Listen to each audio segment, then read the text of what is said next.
da kyan kwalliyarki, murmushi ne zai fi kyau gare ki. Na sanin da shakuwa gami da sabo gidan kudi lasi ya zama yau zaki bar shi.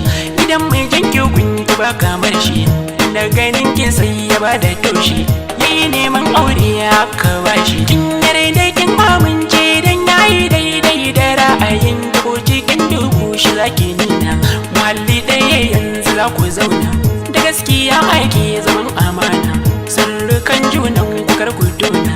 Ina da shawara da zalaba ku in kuka rike hakuri to za ku kwashe riba.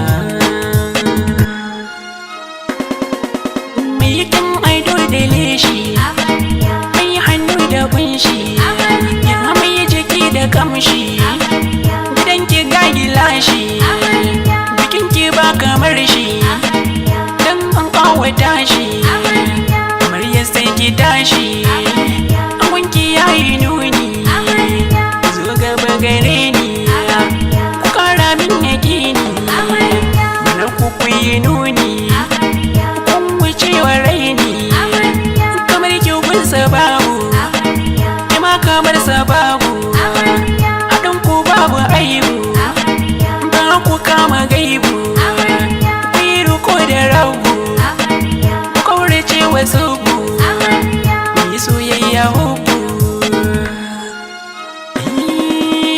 Zaman gida na aure ibada ne wanda ba a irga lada, kuma ku kai ibada kuke ga Allah kuna da tarin lada. Ku yi zama da so da kaunar juna cikin gidan ku yi gada, ɗauka matsalar junan kogun tafi kowace ajanda, juna ku yi mallaki kunyan arziki. Amarya ki yi kwalliya ki kashe kalla ba sai a ranar biki ba, ki tausa lafazi in zaki mai magana ba gatse ba. A yau kun yanke sakar ko kun yi tafuka ta so da kauna ba wai ba, dole duk masoya mai nuna murna gare ku ba yar kaɗan ba.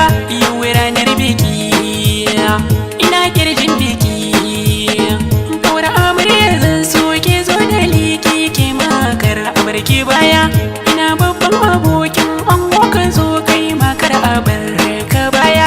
Bikin ga yayi taro dubban masoya an ke jarai ne a kaya, ayin to amike yi cikin zaman kurbana ya kawo da hamayya. Yau ranar biki ana taron biki.